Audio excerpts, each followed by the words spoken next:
पश्चिम बंगाल में बीजेपी का मुख्यमंत्री बंगाल का ही धरती पुत्र होगा। बीरभूम में अपने मेगा रोड शो के बाद एक प्रेस कॉन्फ्रेंस के समय गृह मंत्री अमित शाह ने ये ऐलान किया। अमित शाह ने दावा किया कि बीजेपी बंगाल में पूर्ण बहुमत हासिल कर सरकार बनाएगी। इसके अलावा अमित शाह ने ममता सरकार पर तीखा हमला करते हुए कहा कि बंगाल के लोग सूबे में फैली राजनीतिक हिंसा और भ्रष्टाचार से मुक्ति चाहते हैं। अमित शाह ने ममता बनर्जी पर आरोप लगाते हुए यह भी कहा कि दीदी का मां, माटी और मानुष का नारा लेकर चलने वाले तुष्टीकरण और तानाशाही में अटक कर रह गए हैं। प्रेस कॉन्फ्रेंस से पहले अपने रोड शो के समय भी अमित शाह ने न्यूज 18 से खास बातचीत में कहा कि उनके रोड शो में उमड़ा जन सैलाब बंगाल में हो रहे परिवर्तन का सबूत है।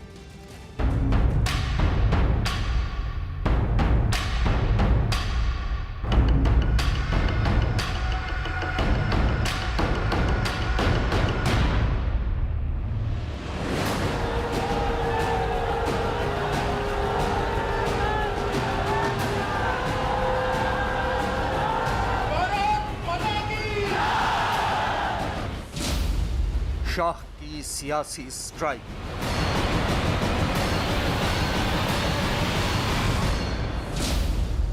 शाह का विजय अभियान।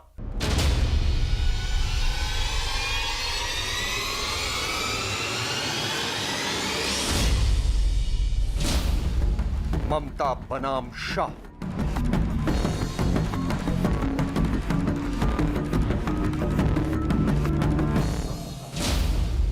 मिशन बंगाल पर अमित शाह।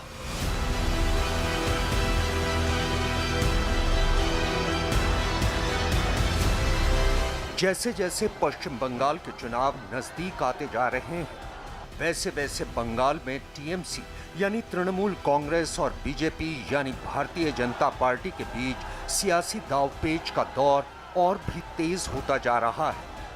ममता के सामने अपने किले को बचाने की चुनौती है, तो बीजेपी इस बार बंगाल से टीएमसी का सफाया करने के इरादे से चुनावी मैदान में उतर रही है। बंगाल चुनाव के मद्देनजर ये गृह मंत्री अमित शाह का बंगाल का दूसरा दौरा है, लेकिन इस दौरान पूरा देश बंगाल के सियासी रंग देखकर हैरान हो चुका है। अमित शाह के बंगाल दौरे के पहले ही दिन टीएमसी के बड़े नेताओं का बीजेपी में शामिल होना ये साबित कर रहा है कि ममता के सामने चुनौती बड़ी है।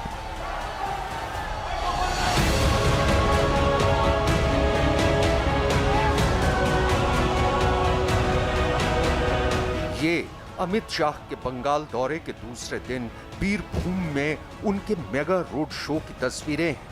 अमित शाह के रोड शो की इन तस्वीरों को देखकर एक बात तो शीशे की तरह साफ होती जा रही है कि बीजेपी पश्चिम बंगाल में धीरे धीरे ही सही पर अपनी जड़ें गहरी और वहां के लोगों के बीच पकड़ बनाती जा रही है। ये अमित शाह की चुनावी हुंकार है, ये अमित शाह की ललकार है, ये अमित शाह का जय घोष भी है। अमित शाह के इस रोड शो के दौरान सड़क पर हजारों की तादाद में बीजेपी समर्थकों का जन सैलाब भी नजर आया। इस दौरान जिस गाड़ी पर अमित शाह सवार होकर रोड शो कर रहे थे, उस पर न्यूज 18 इंडिया संवाददाता अरुण सिंह ने अमित शाह से खास बातचीत। अमित शाह ने कहा कि लोगों का जन सैलाब बंगाल की बदलती बयार का सबूत है और इस बार बीजेपी बंगाल में पूर्ण बहुमत से सरकार बनाएगी। हमारे साथ देश के गृह मंत्री अमित शाह जी हैं। अमित शाह जी, ये रोड शो में और पश्चिमी मिदनापुर की रैली में जो जनसैलाब आपने देखा, आप कह रहे थे कि जिस तरह से भगदड़ मची है तृणमूल कांग्रेस में, ममता दीदी अकेली बच जाएंगी अगले चुनाव तक। देखिए, जो जनसैलाब है वो बंगाल की जनता का मिजाज बताता है। आज लाखों की भीड़ इस रोड शो पे दिखाई पड़ती है। जहाँ तक नजर पड़े लोग ही लोग दिखाई पड़ते हैं। यही बताता है कि आने वाले दिनों में मोदी जी के नेतृत्व में पूर्ण बहुमत की सरकार यहाँ बनने जा रही है। अमित जी, आप लगातार कहते रहे हैं कि राजनीतिक हत्याएं हो रही हैं पश्चिम बंगाल में।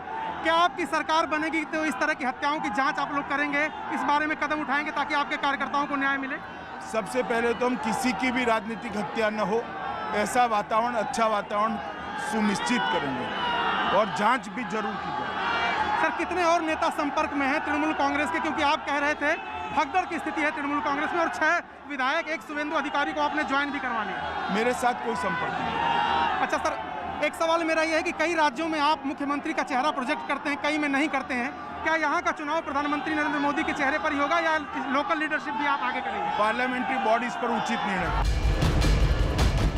अमित शाह के रोड शो के दौरान बीजेपी के कार्यकर्ता पार्टी के झंडे लहराते दिखे और जय श्री राम के नारे लगाते रहे। बीजेपी के समर्थकों और कार्यकर्ताओं के जोश और उत्साह को देखकर लगता है कि बंगाल के जनमानस में बीजेपी अपनी पकड़ बना चुकी है और पश्चिम बंगाल में होने वाले विधानसभा चुनाव में ममता बनर्जी को तगड़ी चुनौती मिलने वाली है। रोड शो में अमित शाह के साथ मौजूद कैलाश विजयवर्गीय और मुकुल रॉय ने भी बंगाल में बीजेपी सरकार बनने का दावा किया। बोलपुर में आज अमित जी का जो पदयात्रा चल रहा है, स्वाधीनता का बाद से कोई आदमी इतना आदमी देखा नहीं। आज जो पदयात्रा हो रहा है ये क्लियर इंडिकेशन है बंगाल से ममता भाग रहा है, बीजेपी आ रहा है, ये क्लियर इंडिकेशन है। कितने और लोग टीएमसी के आपके संपर्क में हैं? वो बहुत अभी ये हम अभी बोलना नहीं चाहता लेकिन तृणमूल नहीं है। पश्चिम बंगाल की जनता एक ही बात करे कि ममता जी जा रही है और भारतीय जनता पार्टी आ रही है और मोदी जी के नेतृत्व में सोनार बांग्ला बनेगा। ये जनसैलाब उसका बिल्कुल प्रमाण है। कितने और नेता आपके संपर्क में, क्योंकि पॉलिटिकल सर्जिकल स्ट्राइक आप लोगों ने कल की है तृणमूल कांग्रेस पर, आगे कितने नेता आपके संपर्क में? देखिए, अब अच्छे लोगों को लेंगे, हम हमारे टच में हैं अच्छे लोग टीएमसी के, हम उनको लेंगे और हम आपको ये जो जनसैलाब ये दिखा रहा है कि ममता जी जा रही है और भारतीय जनता पार्टी। अमित शाह ने रोड शो के दौरान खुद भारत माता की जय, वंदे मातरम और जय श्री राम के नारे लगाकर बीजेपी के कार्यकर्ताओं का उत्साह भी बढ़ाया।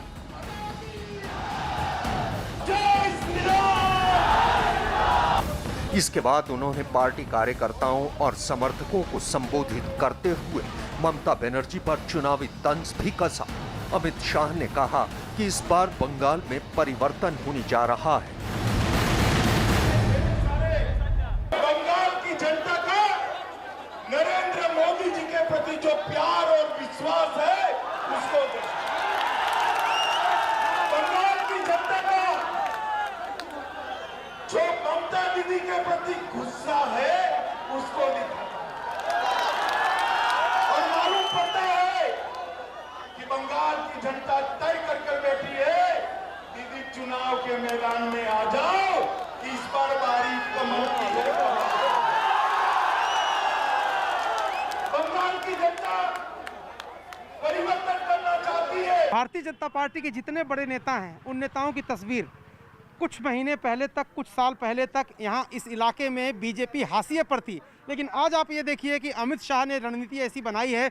बीजेपी अध्यक्ष जेपी नड्डा लगातार दौरे करके और तमाम बड़े नेताओं को उतार करके मैदान में, अब जबकि 6 महीने से के आसपास का वक्त बचा है, उसके पहले से ही चुनावी माहौल इतना गर्मा दिया है कि ममता बनर्जी परेशान है। न सिर्फ उनके घर में सेंध लग गई, उनके दाहिने हाथ शुभेंदु अधिकारी सहित 6 एमएलए को पार्टी ने ज्वाइन करा लिया, बल्कि ये भी कह रही है पार्टी के अभी कई ऐसे विधायक हैं जो उनके संपर्क में हैं। तो बोलपुर जैसे इलाके में जो टीएमसी का सबसे बड़ा गढ़ माना जाता था, वहाँ अगर बीजेपी दिखाई दे रही है आपको, तो तस्वीर थोड़ी बदलना शुरू जरूर हुई है।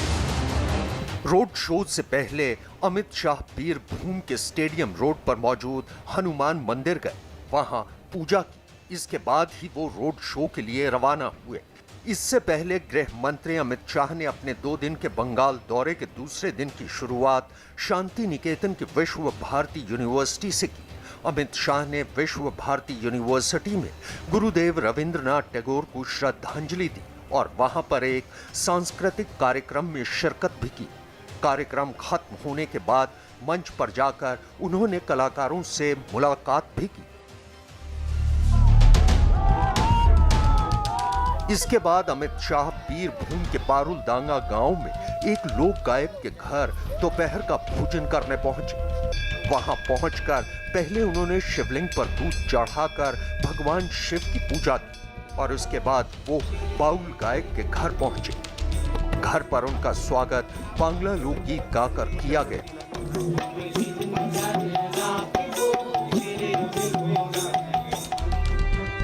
इसके बाद उन्होंने पार्टी के दूसरे नेताओं और स्थानीय लोगों के साथ जमीन पर बैठकर ही भोजन किया। यहां अमित शाह को भोजन में दाल, चावल, रोटी और सब्जी परोसी गई। इससे पहले कल अमित शाह मिदनापुर में एक किसान के घर पहुंचे थे।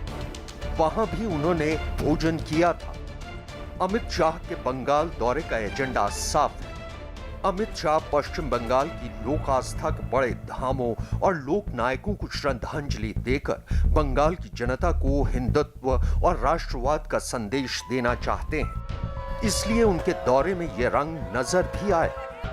उन्होंने पश्चिम बंगाल की लोक आस्था के धामों पर जाकर और किसान और लोक गायक के घरों पर खाना खाकर ये संदेश दिया कि बीजेपी समाज के हर वर्ग के साथ खड़ी है। दरअसल अमित शाह ने बंगाल की आस्था, अस्मिता से बीजेपी का नाता जोड़ने की रणनीति अपनाई है और ममता बनर्जी अमित शाह की इसी सियासी रणनीति से परेशान भी हैं। मैं बंगाल की जनता को कहना चाहता हूं, ये भ्रांति फैलाने का प्रयास है। ममता दीदी, आपको हराने के लिए किसी को दिल्ली से आने की जरूरत नहीं है। आपके सामने भी बंगाल का धरती पुत्र खड़ा रहेगा, आपके सामने ही भी बंगाल का ही आदमी लड़ेगा और आने वाला मुख्यमंत्री भी बंगाल की मिट्टी का ही मुख्यमंत्री हम बंगाल को देने जा रहे हैं। ममता ने मां माटी मानुष के नारे की बदौलत पश्चिम बंगाल से 34 साल की वामपंथी सरकार को उखाड़ फेंका था। लेकिन आज वही ममता बनर्जी बीजेपी के चाणक्य कहे जाने वाले अमित शाह की सियासी रणनीति से अपने ही गढ़ में घिरी नजर आ रही हैं।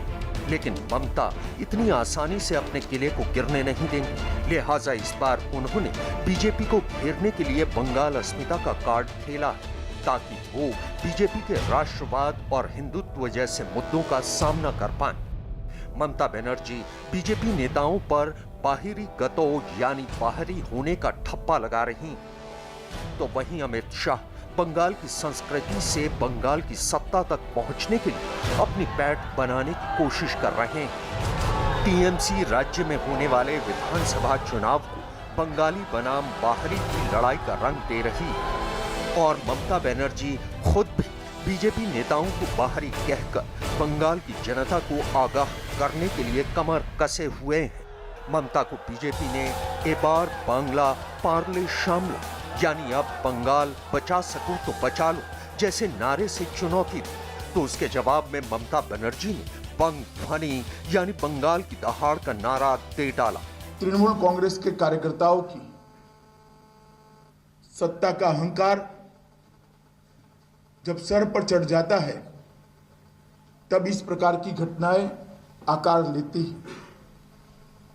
मैं आज इस प्रेस वार्ता के माध्यम से तृणमूल कांग्रेस के सभी नेताओं को बताना चाहता हूं कि आप एक गलत फहमी में मत रहिए कि इस प्रकार के हमले से भारतीय जनता पार्टी की गति रुकेगी, भारतीय जनता पार्टी का कार्यकर्ता रुकेगा और भारतीय जनता पार्टी अपने कदम पीछे ले लेगी। जितना इस प्रकार की हिंसा का वातावरण बनाएंगे, भारतीय जनता पार्टी और मजबूती के साथ बंगाल के अंदर अपने आप को मजबूत करने के लिए परिश्रम करेगी।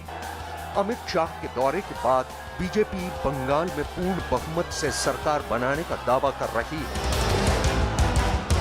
लेकिन एक बात तो तय है कि अमित शाह के 2 दिन के बंगाल दौरे के दौरान टीएमसी नेताओं का बीजेपी में शामिल होने से लेकर उनके मेगा रोड शो ने राज्य में सियासी पारा तो यकीनन चढ़ा दिया है। अब ममता बीजेपी के चाणक्य की इस सियासी दाव का जवाब कैसे देंगी, ये देखने वाली बात होगी। लेकिन टीएमसी और बीजेपी के एक दूसरे पर वार पलटवार को देखकर ये तो तय है कि इस बार बंगाल के चुनाव प्रचार में घमासान मचना तय है।